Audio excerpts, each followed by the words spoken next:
Hello vinyl community, welcome to another edition of Midge's Vinyl Gems. I'm Midge, a guy in a hat who loves to talk about records, and this is my 10th video for the vinyl community, which I'm actually quite chuffed about. At the start of this year I decided I wasn't just going to watch vinyl community videos, but I'd make a few of my own, so to get to 10 videos I'm quite chuffed about, although it doesn't get any easier. Well, I don't think it gets any easier anyway. But in today's video I'm going to talk to you in depth about my R's. Sorry? No, R's. My recent repetitive rotations, which I thought would be a good title for all the stuff that I've been listening to in the last couple of months. So there's some new ones, there's some old ones. But first of all, I just wanted to give a shout out to Rob Walker at his channel, Let the Music Play. Rob has been an absolute diamond since I've started doing this. I've always enjoyed his videos, but he's been giving me a lot of support and encouragement. And recently he sent me 2 vinyl albums, which I was really chuffed about. I was mentioning that I was a fan of Real Estate, the band, and he sent me a spare copy of Martin Courtney's Magic Sign, his second solo album, which I didn't have, and he picked up in the Den Bosch record fair that he went to, which I was really envious about. You know, it just seems like a record collector's dream going there. So I've been enjoying that a lot, and the Real Estate have got a new album out in September, I think. No, so it's not new, it's a collection of B-sides and things like that, but in the meantime I got his first solo album, but I didn't get his second. So cheers, Rob, that's great. And he also sent me a copy of an album by Far Caspian, which I haven't heard of before, and I've been checking out. Quite deep singer, songwriter, indie type records. So thanks very much, Rob. You're an absolute diamond. Thank you very much. So the first of my recent repetitive rotations is a big one for me. I've been so excited to hear this album since it was announced at the beginning of the year, and it's the return of the mighty Stereolab. This is their first album in 15 years. I absolutely adore this band, totally obsessed by them, been into them since the mid-90s. If you've never heard a Stereolab album before, they're a great melting pot of lots of different genres of music, like 60s pop, krautrock, electronica, psychedelia, loads of different genres, and they're just such a unique band. They've always ploughed their own furrow, even in the heights of Britpop. They've always gone their own way. They've always been uniquely them. They've never pandered to trends or types of music. It's just they've always done their own thing. The vocalist Laetitia Sadier sings in a mixture of English vocals and French vocals. She's got a very unique way of writing lyrics. They're very sort of, at times they're quite political. There's lots of ideologies in there, but they're not a political band in any sense. Laetitia's vocals are they're very beautiful and very sort of dispassionate, and they're almost like another instrument in a way, so it adds to the sound of the mix. But this is absolutely superb. I've been caning it all week. It's almost like they've picked up exactly where they left off in 2010. They did reform in 2019, I think it was, when they reissued some of their earlier catalogue, and they went on a short tour, which turned out to be a very long tour, and they toured the world in the end, and I think they've been touring more or less constantly since. And I remember reading an interview with Tim Gain, because obviously when they reformed, I was very excited about the prospect of new music. And he said at the time that he got a lot of ideas for music, but he wasn't sure how to make a Stereolab album in a modern Stereolab album. But I'm very glad he got round to sorting that out. It's not as if the band have not been quiet during the hiatus.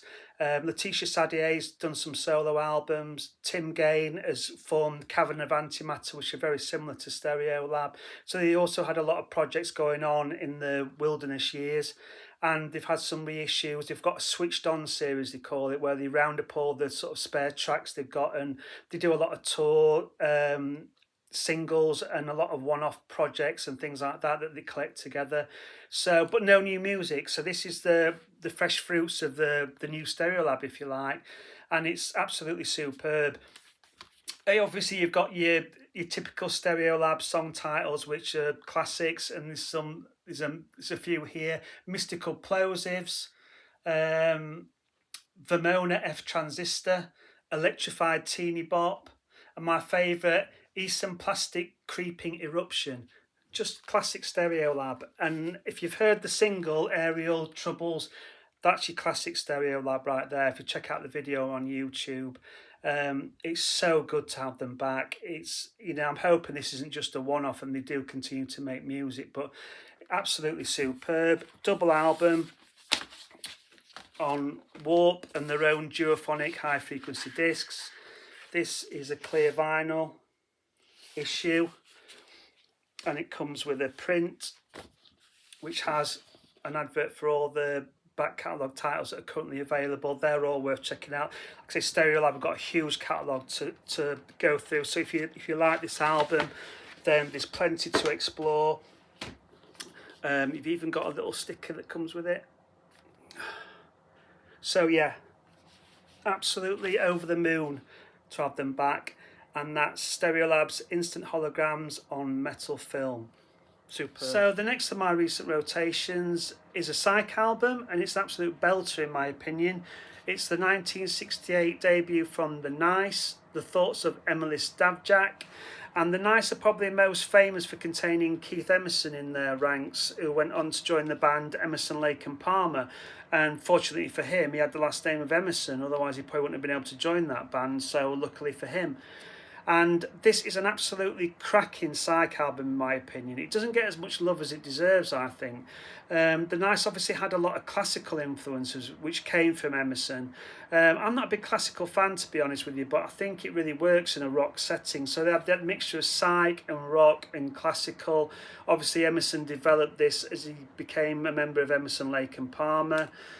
So the roots of that band are in this album, but it's an absolutely corking classic Psych album. It's a pop Psych album.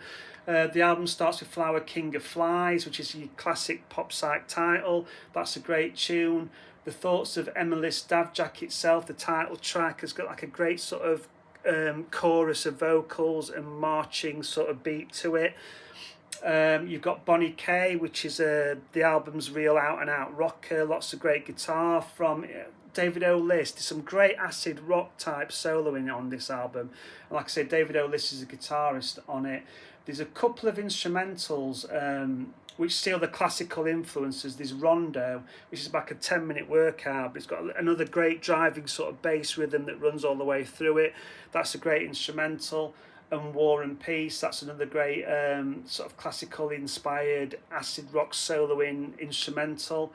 You've got Tantalising Maggie, which has got loads of cool, weird phase vocals and absolutely bizarre lyrics. And in a way, it sort of reminds me of The Small Faces. It's sort of like Renee from Ogden's Nut Gone Flake. It's got that sort of vibe to it, but a bit more eerie. You've got Dawn, which is sort of like it's almost like a Spinal Tap thing.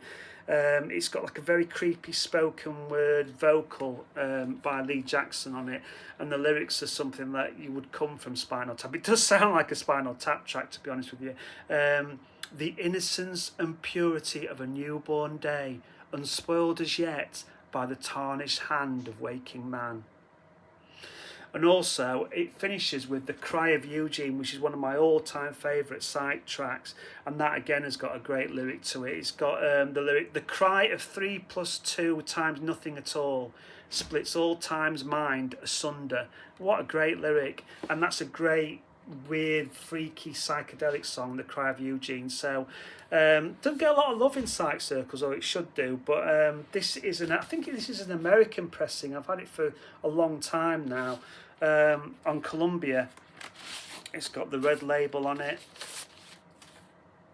Columbia Special Products. And as with all American pressings, you feel sorry for the Americans because the sleeves, they had those horrible thick card sleeves which just lend themselves to ring wear. So to find a mint copy of anything from the 60s, mainly the 60s in America, must be absolutely arduous because the sleeves just didn't last. They were all like card sleeve with pasted on backs, and they're just prone to wear so badly. I could do with an upgrade from this, to be honest with you, so I keep hoping that they'll reissue it at some point, but they haven't reissued it for a while. But it's a great album. In fact, it's the only album I've got by The Nice. I should check out some more, but I just love it. It's a great Psych album. It's not often talked about, so yeah, the thoughts of Emily Stabjack. So we're back in 2025 now for a new release, and this is a band I've had my eye on for quite a while now, but for one reason or another I never got round to picking up an album. And when they brought one out earlier this year, I thought, I'm going to have to get it, and I'm really glad I did now. And it's an American band, and they're called Florist, and this is their latest, Jelly Wish. Now, Florist are a band who are built around the talents of a singer-songwriter called Emily Sprague, who writes largely sort of folky, indie type, acoustic-based songs. And the band provide a really sort of atmospheric and sort of subtle backing to her songs. So they have field recordings, they have sort of like gentle, like organ swells, just like very atmospheric sort of backing. I mean, there are a few tracks on here that have the full sort of like band, bass, guitar, drums, but a large part of this is acoustic bass. And like I say, they sort of provide a very sort of atmospheric, sort of gentle type, ambient type backing to the songs. And this is one of those bands where this album is really melancholic, but in a really good way. And I think it's one of those albums that either connects with you or it doesn't. And it really connects with me. And I think it's because the songs are very honest, they're very sincere, they're quite brutal in terms of honesty. A lot of the songs are sort of driven around mortality and loss and sort of finding your way in the world or finding where you fit. And it's got a lot of like heart, soul searching moments in it. It talks a lot about sort of like living in the moment and sort of appreciating things around you at that time, and it's really cool in that. But also it sort of tackles subjects like, you know, the world is quite a scary place, and you know how to deal with that and how to be human basically. And it sort of really does connect with me. The songs are beautiful, really delicate. Emily's vocals are really sort of gentle and unassuming, and it's just, the songwriting is so strong. I mean, if you've never heard this band before, I really advise checking them out. And Emily also is a big sort of analog synthesizer collector, so I think she's got a sideline where she just sort of does more electronic based music. But this is such a beautiful album, and I've been playing it a lot. Like I say, I think it's either one of those ones that will either connect with you or not, but even though it's melancholic, it really does, it sort of pulls at your heartstrings and it really does affect you, and I think it's a really affecting album. But they're a great band, and I keep meaning to check out their other tracks as well. But like I say, that's new this year.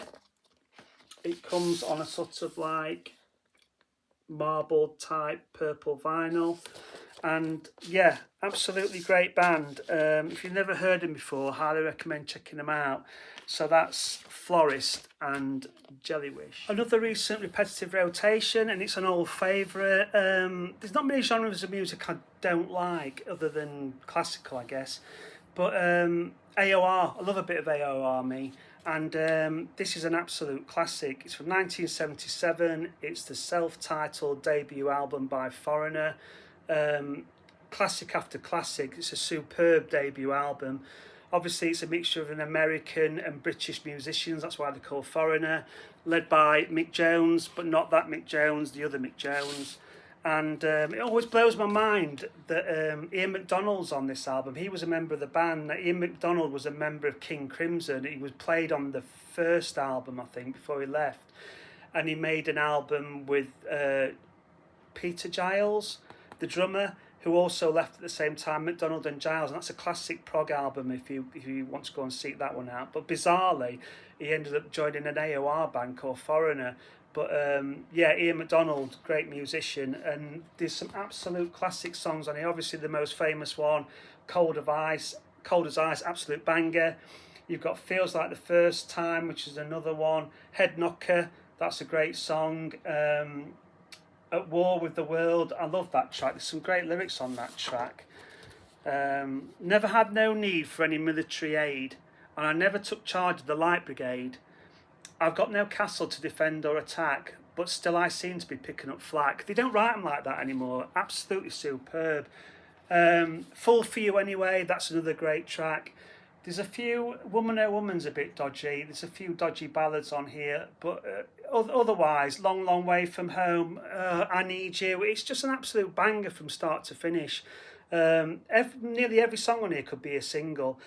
Superb debut album, and you can't beat a bit of AOR in my opinion. And this is one of the best AOR albums you can get, in my opinion. So that's Foreigner's self-titled album from 1977. So next up, we have the latest from the Viagra Boys, and it's called Viagra A Boys. I suppose it's a way of getting around a boring self-title, but it is a bit odd. Fourth album from the Swedish post-punk band, led by Sebastian Murphy. He was one of the great frontmen at the moment. Really funny, really self-depreciating, great lyricist. If you see some of his interviews on YouTube, he's a really funny frontman, really great, really down to earth. Fourth album, still lots of the post-punk energy that you expect from them, although they do seem to be stretching out and experimenting a bit more on this album. On a couple of tracks, Sebastian Murphy, he sort of sings in a sort of a bit of a drawl and a bit of a talking type vocal, but on a few of the tracks on here he actually sings, and he actually sings quite low as well. It's quite tender in some places, so it's a bit more of an experiment from them. It's not just your standard post-punk jumping about type songs, although there are a few of them, and the humour's still there. This time around, lyrically, Sebastian Murphy talks about some of the subjects he touched upon on their last album, as in some of the really strange things that go on in the land of the internet and the world in general. For example, the song called Pyramid of Health, which talks about the daft things that people do to live longer.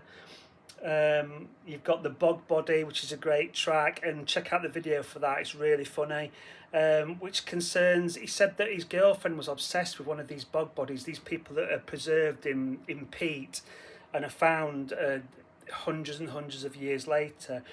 And he said she went on about it that much, he just decided to write a song about what would happen if he fell in love with a bog body, because he was just getting fed up with his girlfriend talking about it all the time, that she was obsessed with this bog man.